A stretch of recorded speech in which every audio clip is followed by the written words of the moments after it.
आज हम लोग सीखेंगे सही प्रपोजिशन फिल करना। तो क्या आप तैयार है? हाँ, यदि आप दे पाएंगे सही जवाब तो हम समझेंगे आप तैयार हैं, वरना बिल्कुल बेकार हैं। तो दीजिए पहले क्वेश्चन का आंसर। क्वेश्चन है आपके लिए, द कैट इज स्लीपिंग, फिर खाली जगह दिया हुआ है द ट्री। इसका मतलब हो गया कि बिल्ली पेड़ के नीचे सो रही है। इसमें सही प्रीपोजिशन कौन सा होगा? इसमें ऑप्शन दिया हुआ है इन, ऑन, अंडर और एट। जल्दी से खोपड़ियाँ लगाइए और हमें राइट आंसर कमेंट बॉक्स में कमेंट करिए। चलिए हम आपको आंसर बताते हैं। यहाँ पर बिल्ली पेड़ के नीचे लेटी हुई थी, अतः ऐसे में जब कोई ऑब्जेक्ट किसी दूसरे ऑब्जेक्ट के नीचे स्थिर या मूविंग पोजीशन में हो तो वहाँ पर हम अंडर का यूज करते हैं।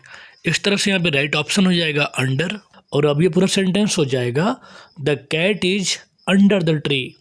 आशा है समझ में आया होगा। तो दोस्तों, भाइयों, मित्रों, जल्दी से इस चैनल को सब्सक्राइब कर लें और अपने दोस्तों को शेयर करना ना भूलें, क्योंकि हम हर बार लेकर आते रहते हैं ऐसे ही नए नए कंटेंट्स। अब अगले सेंटेंस है आपके लिए, ही गोज टू स्कूल, फिर खाली जगह दिया हुआ है बस। इसका मतलब हो गया कि वह बस से स्कूल जाता है। इसमें ऑप्शन दिया हुआ है बाई, विद, ऑन और इट। इसमें आपको बताना है कि सही प्रीपोजिशन कौन सा होगा। तो जितने बच्चे रोज स्कूल बस से जाते होंगे वो सही जवाब जरूर देंगे। चलिए फिलहाल हम आपको जवाब बताते हैं। जब हम किसी ट्रैवलिंग साधन का यूज करते हैं, जैसे कि साइकिल, मोटरसाइकिल, जहाज, कार, ट्रेन, ईटीसी, तो वहाँ पर हम हमेशा बाई का यूज करते हैं। यहाँ पे राइट आंसर हो जाएगा बाई, और अब ये पूरा सेंटेंस हो जाएगा he goes to school by bus. तो देखते हैं जनाब के आज कितना देते हैं सही जवाब। नेक्स्ट क्वेश्चन है आपके लिए, ही वॉकड, फिर खाली जगह दिया हुआ है द रूम। इसका मतलब हो गया कि वह कमरे में गया। अब कमरे में अंदर जाने का मीनिंग क्या होगा? आउट, इनटू, ओवर या ऑन। अगर इतना आसान सवाल का जवाब भी आप नहीं दे पाएंगे तो आपको पढ़ाई में ध्यान देने की ज़रूरत है। चलिए आपको हम बताते हैं। जब कोई ऑब्जेक्ट को किसी कमरे के अंदर जाना है तो वहाँ पर हम यूज करेंगे इनटू का। तो यहाँ पे राइट ऑप्शन हो जाएगा इनटू, और अब ये पूरा सेंटेंस हो जाएगा he walked into the room.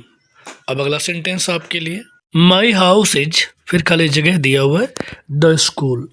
इसका मतलब हो गया कि मेरा घर स्कूल के बीच में है। अब आपको यहाँ बताना है कि बीच में का मीनिंग क्या होता है, बिटवीन, एमंग, इन या फिर ऑन। कौन सा ऑप्शन सही होगा? चलिए हम आपको बताते हैं। जब आपका घर किसी दो अलग अलग वस्तुओं के बीच में ही हो तो वहाँ पर हम यूज करते हैं बिटवीन। लेकिन जब दो से ज़्यादा ऑब्जेक्ट्स हों, उसके बीच में कोई सामान हो, तो उसको हम लगाते हैं एमंग। तो यहाँ पे राइट ऑप्शन हो जाएगा बिटवीन, और अब ये पूरा सेंटेंस हो जाएगा my house is between the school. अब अगला सेंटेंस देखें। अगला सेंटेंस है ही इज अफ्रेड, फिर खाली जगह दिया हुआ है डॉग्स। इसका मतलब हो गया कि वह कुत्तों से भयभीत है या फिर डरा हुआ है। इसमें ऑप्शन दिया हुआ है फ्रॉम, ऑफ, विद और एट। इसमें आपको बताना है कि कौन सा ऑप्शन सही होगा। जल्दी से खोपड़ी लगाइए और हमें राइट आंसर बताइए। चलिए हम आपको आंसर बताते हैं। सेंटेंस के बीच में देखें लिखा हुआ है अफ्रेड, और हम लोग अच्छी तरह से जानते हैं कि अफ्रेड के साथ में हमेशा ऑफ का यूज होता है।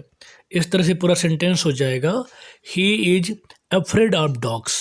आशा है आपको वीडियो पसंद आ रहा होगा। अब अगला सेंटेंस देखें। अगला सेंटेंस है आपके लिए, शी इज गुड, फिर खाली जगह दिया हुआ है इंग्लिश। इसका मतलब हो गया कि वह इंग्लिश में काफ़ी बढ़िया है या फिर अच्छी है। इसमें ऑप्शन दिया हुआ है इन, एट, ऑन और विद। इसमें आपको बताना है कि कौन सा प्रीपोजिशन सही होगा। जल्दी से दिमाग लगाइए और हमें आंसर बताइए। चलिए हम आपकी मदद करते हैं। जब कोई किसी कार्य में काफ़ी दक्ष होता है या स्किल्ड होता है तो वहाँ पर हम लगाते हैं गुड एट। तो यहाँ पे राइट ऑप्शन हो जाएगा एट, और अब ये पूरा सेंटेंस हो जाएगा she is good at English. अब अगला सेंटेंस देखें। अगला सेंटेंस है द ट्रेन अराइव्ड, फिर खाली जगह दिया हुआ है 6 o'clock। इसका मतलब हो गया कि ट्रेन 6 बजे आई। इसमें ऑप्शन दिया हुआ है इन, बाई, ऑन और एट। इसमें आपको बताना है कि सही समय के लिए सही प्रीपोजिशन क्या होगा। आशा है आपने अब तक कई सारे सवालों के जवाब सही दिए होंगे। तो इस सवाल का सही जवाब क्या होगा? तो चलिए आपको हम बताते हैं। हम लोग अच्छी तरह से जानते हैं कि टाइम से पहले हम लोग हमेशा एट का यूज करते हैं, तो यहाँ पर राइट ऑप्शन हो जाएगा एट। और अब ये पूरा सेंटेंस हो जाएगा the train arrived at 6 o'clock। आशा है आपके इंग्लिश में जरूर इम्प्रूवमेंट हो रहा होगा। अब अगला सेंटेंस देखें। अगला सेंटेंस है द बॉय जम्प्ड, फिर खाली जगह दिया हुआ है द वॉल। इसका मतलब हो गया कि लड़का दीवार के ऊपर से कूदा। अब ऊपर की सही मीनिंग क्या होगी? ऑन, अपॉन, ओवर और एट। बताओ बताओ, जल्दी से आंसर बताओ। चलिए आपकी हम मदद करते हैं। जब कोई किसी दीवार के ऊपर से कूद रहा हो तो वहाँ हम लोग यूज करते हैं ओवर का। इस तरह से यहाँ पे राइट ऑप्शन हो जाएगा ओवर। और अब ये पूरा सेंटेंस हो जाएगा the boy jumped over the wall. अब अगला सेंटेंस देखें। अगला सेंटेंस है द फिश इज स्विमिंग, फिर खाली जगह दिया हुआ है द वाटर। इसका मतलब हो गया कि मछलियाँ पानी में तैर रही हैं। इसमें ऑप्शन दिया हुआ है विद, ऑन, टू और इन। इसमें आपको बताना है कि सही प्रीपोजिशन कौन सा होगा। यदि आपने मन लगाकर पढ़ाई किया होगा तो इसका आंसर जरूर दे देंगे आप। चलिए आपको हम बताते हैं। यहाँ मछलियाँ पानी के अंदर तैर रही हैं और के अंदर के मीनिंग होती है इन, अतः यहाँ पे राइट ऑप्शन हो जाएगा इन।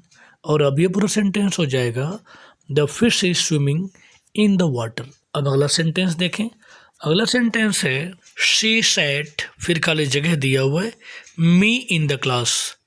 इसका मतलब हो गया कि वह क्लास में मेरे बगल में बैठी। अब के बगल में का सही मीनिंग क्या होगा?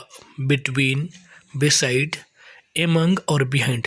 इसमें आप बताइए कि सही प्रीपोजिशन कौन सा होगा। तो जल्दी से दिमाग लगाइए और मुझे राइट आंसर बताइए। चलिए आपको हम बताते हैं। जब कोई आपके ठीक बगल में बैठा हुआ हो तो वहाँ पर सही प्रीपोजिशन हो जाता है बिसाइड। तो यहाँ पे राइट आंसर हो जाएगा बिसाइड। और अब ये पूरा सेंटेंस हो जाएगा she sat beside me in the class. आशा है आपको आज का वीडियो पसंद आया होगा। फिर मिलते हैं ऐसे एक नए वीडियो में, तब तक के लिए धन्यवाद।